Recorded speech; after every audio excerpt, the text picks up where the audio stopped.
fine. Naona umebeba mnyama wako, umefurahi, una smile. For how long have you been doing this? This for the last 3 years now. Tell me a challenge that you have faced as an importer. One, I can say a crate carry about 70 animals.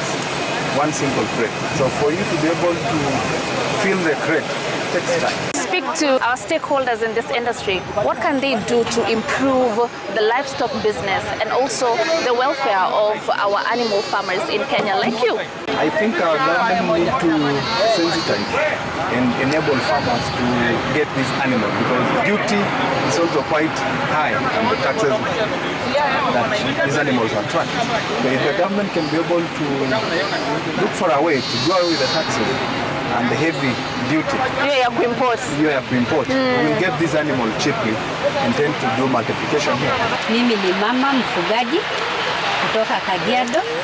Leo niko hapa. Kuna ram nimeimport ndio nimekuja kuchukua. Mimi nimekuwa nikifanya hiyo biashara na imekuwa biashara successful.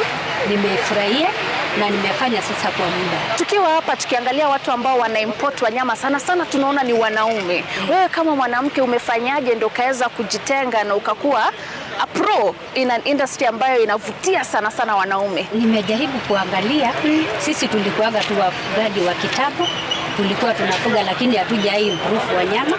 Lakini wakati nilikuja kufanya hii kazi ya kuimprove wanyama, nikaona ni kazi nzuri na iko na biashara mzuri na inaniletea mapato mazuri. Zungumza na mwanamke yote ambaye anakutizama saizi lakini bado ako na kale kauoga ka kuingia katika mambo ya kuimport, anaona nitawezana na hao wanaume kweli? Hii ni industry ambayo ni nzuri sana.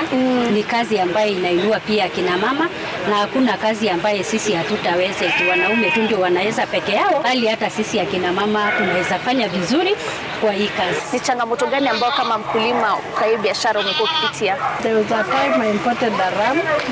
Unfortunately, it died after 2 weeks. I think ilikuwa na pneumonia. So just speak to the young person who's watching you back at home.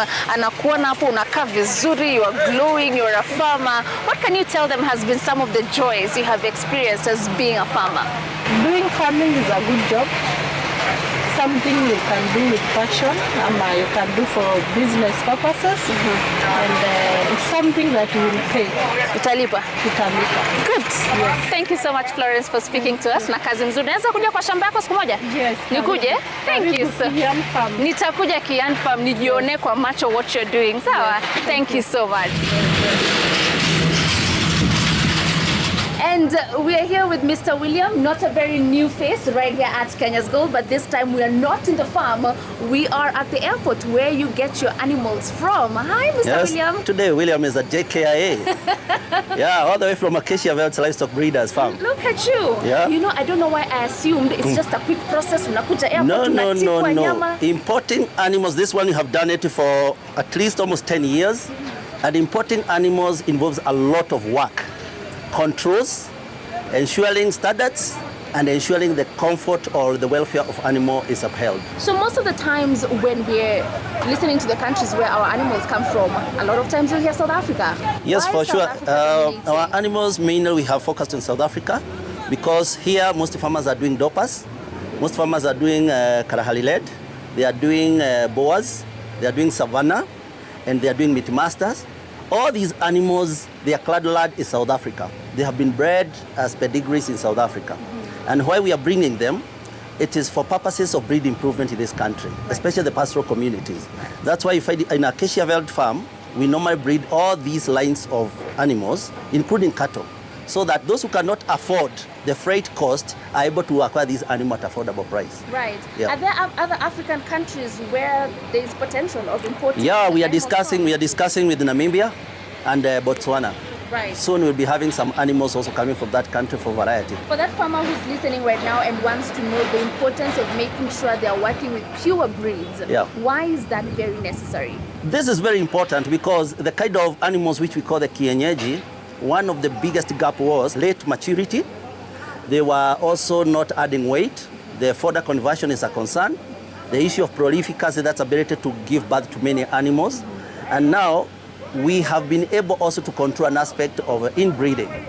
But then we have to beef up the record keeping to ensure whatever we are doing, we are not going to erode it again. How do you make sure that what you asked for, pure breed 100%, is what you get? What we have done as Acacia Velds, we have gone to South Africa so many times. We visited different farmers across different provinces in South Africa. Also, we keep records of what we are bringing in this country, so that if a farmer has ever brought animals and he comes back again after like an year, we are able to tell them, no, we brought you from this farm.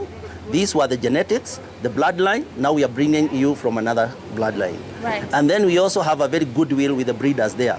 But for this to happen, there has to be good relationship and control with the Breeders Association.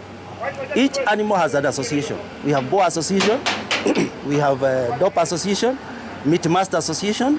All these are people who control whatever is coming here. Right, and so that my farmer does not end up in the hands of someone who calls themselves a breeder, lakini tu ni fake breeder tamletea. Like I have said, one of the biggest challenges that individual farmers have just thought is just a matter of bringing animals.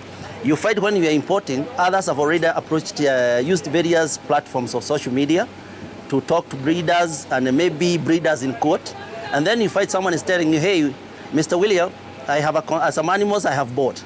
When we find the animals don't meet the standards that we would want to have in this country, I don't carry them. Yeah. Should we have a law that regulates the fake breeders? These animals come under controls from the import permit, what we call health protocols. Just very finally, for that farmer who probably does not have the financial flex of doing the importation and they want to come to you for breeding, what are usually the charges like? Basically, that's a very tricky question. But what I can tell Kenyans is that in our farm, we are able to breed animals and we start selling them at 4 months going upward.